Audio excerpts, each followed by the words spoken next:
Hello everyone, ఇలాంటి మరిన్ని interesting informative videos కోసం మా ఛానల్ ని సబ్స్క్రైబ్ చేసుకొని పక్కన ఉన్న బెల్ ఐకాన్ ని యాక్టివేట్ చేసుకోండి. వీడియోలోకి వెళ్లే ముందు కమల్ అండ్ బాలయ్య వీళ్ళిద్దరిలో మీ ఫేవరెట్ హీరో ఎవరో, వీళ్ళిద్దరు ఫిల్మ్స్ లో మీ ఫేవరెట్ ఫిల్మ్ ఏదో కింద కామెంట్స్ లో మాకు తెలియజేయండి. మీ వంతు సపోర్ట్ గా ఈ వీడియోని లైక్ చేయండి.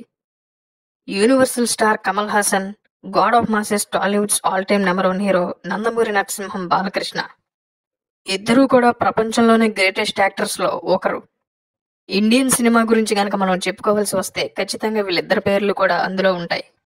ఇండియన్ సినిమా పేరుని ప్రపంచ స్థాయికి తీసుకువెళ్ళినటువంటి నటుల్లో వీళ్ళు కూడా ఒకరు. వీళ్ళిద్దరూ కూడా ఏ క్లిష్టమైన పాత్రనైనా సరే చాలా అవలీలగా పోషిస్తారు. వీళ్ళ నటనా ప్రతిభగాను ఎన్నో అవార్డులు రివార్డుల్ని సాధించారు కమల్ హాసన్ అండ్ బాలయ్య. ఈ రోజు మనం బాలకృష్ణ గారు చేయాల్సినటువంటి అబ్బాయి సినిమా కమల్ హాసన్ గారి చేతికి ఎలా వెళ్ళింది అండ్ బాలకృష్ణ గారు అబ్బాయి సినిమాని ఎందుకు వదులుకోవాల్సి వచ్చిందో ఇప్పుడు మనం చూద్దాం. వీడియో అనేది చాలా ఇంట్రెస్టింగ్ గా ఉండబోతుంది, చివరి వరకు చూడండి.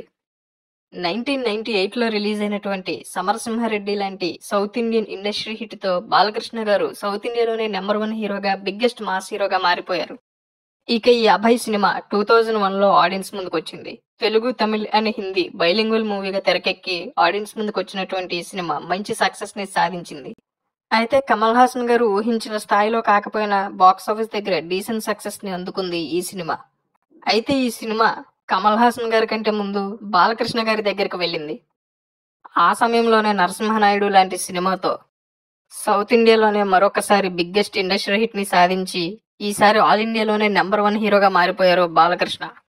దాంతో ఆయన ఇమేజ్ అండ్ స్టార్డమ్ అనేది ఆల్ ఇండియా లెవెల్ ని ఆకాశాన్ని దాటిపోయింది. ఆ తర్వాత నుంచి కూడా బాలకృష్ణ గారి దగ్గర నుండి ఫ్యాన్స్ అండ్ సినీ ప్రేక్షకులంతా కూడా larger than life biggest powerful characters ని ఎక్స్పెక్ట్ చేయడం స్టార్ట్ చేశారు. ఈ సమయంలోనే అభయ్ సినిమా కథ ఆయన దగ్గరకు రాగా, అయితే ఈ కథ ఆయనకి ఎంతగానో నచ్చగా ఈ సినిమాని ఆయన చేద్దామని అనుకున్నారు. అంతా ఓకే అనుకున్న సమయంలో కొంతమంది శ్రేయోభిలాషులు బాలకృష్ణ గారికి ఈ సమయంలో ఇలాంటి సినిమా చేయొద్దని, ఈ సినిమా చేస్తే సినిమా హిట్ అవ్వకపోగా ఫ్యాన్స్ కూడా ఎంతో డిసప్పాయింట్మెంట్ కి గురవ్వాల్సి వస్తుందని ఆయనతో చెప్పారు.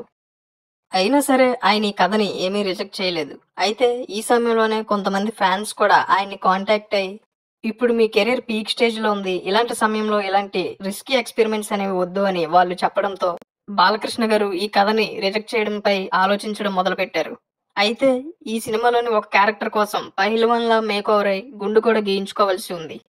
అలా ఈ రీజన్ వల్ల కూడా ఆయన ఈ కథని రిజెక్ట్ చేయడం గురించి ఆలోచించడం స్టార్ట్ చేశారు. మొత్తానికి ఈ సినిమాని ఆయన వదులుకోవాల్సి వచ్చింది.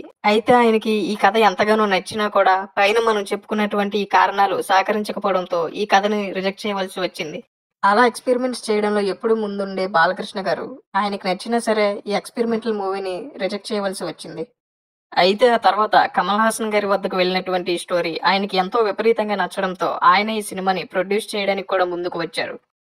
అలా కమల్ హాసన్ గారితో ప్రారంభమైనటువంటి ఈ ప్రాజెక్ట్ అనేది 2001లో రిలీజ్ అయ్యి బాక్స్ ఆఫీస్ దగ్గర డీసెంట్ సక్సెస్ ని సాధించింది ఆల్ ఇండియా లెవెల్లో.